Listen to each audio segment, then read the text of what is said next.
Já sabemos que na vida estamos sujeitos a dois tipos de mudanças.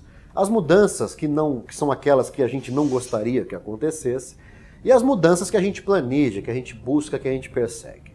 Vamos falar um pouco do primeiro grupo, as mudanças que a gente não gostaria que acontecesse e que de certa forma se dividem aí em três tipos, em níveis diferentes de impacto na nossa vida.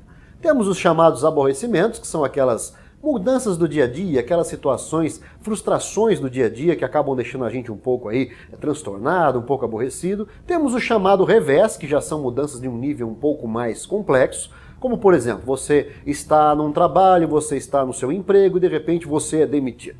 Isso é um revés, é uma situação que evidentemente é uma situação temporária, você vai entrar num sentido de adaptação logo em seguida, independente de qual venha a ser o caminho que essa adaptação percorra. E nós temos também um terceiro tipo aí de mudança, que é a chamada tragédia. É aquela que não tem, além de ser inevitável, dificilmente você consegue recuperar qualquer coisa relacionada ao status anterior. Ou seja, por exemplo, algo como a perda de um familiar querido, algo como um acidente que você sofra e que coloque você numa perspectiva completamente diferente, uma perspectiva de limitação em relação à perspectiva anterior. Enfim, temos esses três tipos de mudanças, das mudanças que a gente não gostaria que acontecesse, aquelas mudanças que nos abraçam e que de certa forma estão representadas nesses três níveis, né? O aborrecimento, o revés e a tragédia. Vamos aqui explicar uma coisa então. Lidar com esse tipo de situação na vida requer da gente uma capacidade de reagir que se sustenta em três grandes fatores. Esses fatores são a nossa resiliência, são também aí a nossa espiritualidade e principalmente, né, a nossa capacidade de perceber, de termos consciência da mudança que está se processando ali na vida da gente.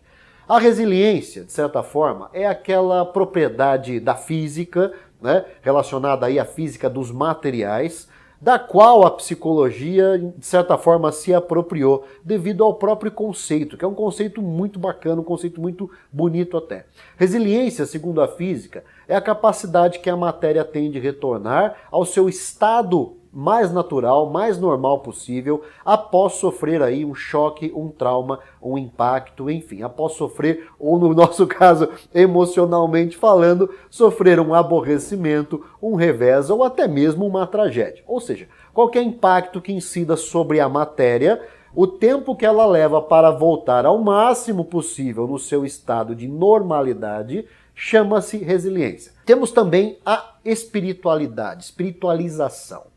Vamos entender aqui que espiritualização não está relacionada necessariamente ao fato de se ter ou não uma religião, de se acreditar ou não em algo que explique uma ligação religiosa para a gente, tá? Com todo respeito a todas as religiões, eu também tenho a minha, respeito todas aquelas que circundam a gente aí, porque de certa forma todas, de certa forma, conduzem para o mesmo, né, uma mesma análise, o mesmo processo. Porém, aqui nesse caso, vamos trazer espiritualização para a nossa capacidade de entender que nós estamos imersos em algo maior do que nós, do qual, de certa forma, a gente se nutre, a gente se alimenta, e para o qual nós precisamos dar algo em troca, precisamos contribuir para esse todo maior do que nós, como falei, onde nós estamos imersos, onde nós também fazemos parte. Esse modelo ele está representado, por exemplo, na nossa relação celular com o nosso corpo. Cada célula do nosso corpo representa um papel, tem um papel dentro da nossa organização biológica. Esse papel implica em tomar algo para si e ao mesmo tempo dar uma contribuição. Esse modelo explica a nossa relação com a nossa família. Nós estamos imersos em algo maior, do qual nós nos nutrimos de várias situações e para o qual também temos que dar alguma contribuição. A nossa relação com a natureza, com a nossa comunidade, com a sociedade como um todo, a nossa relação com, eventualmente, a empresa onde a gente trabalha. Nós imersos em uma organização maior do que nós, da qual nós nos nutrimos, da qual nós tiramos algo, mas para a qual precisamos dar algo em troca, explicando um pouco aí esse ciclo que a gente entende, de certa forma, como algo chamado prosperidade. Uma palavra que muita gente andou, de certa forma, distorcendo por aí e entendendo apenas na perspectiva daquele aspecto financeiro relacionado à prosperidade, que também é importante, mas não é o todo.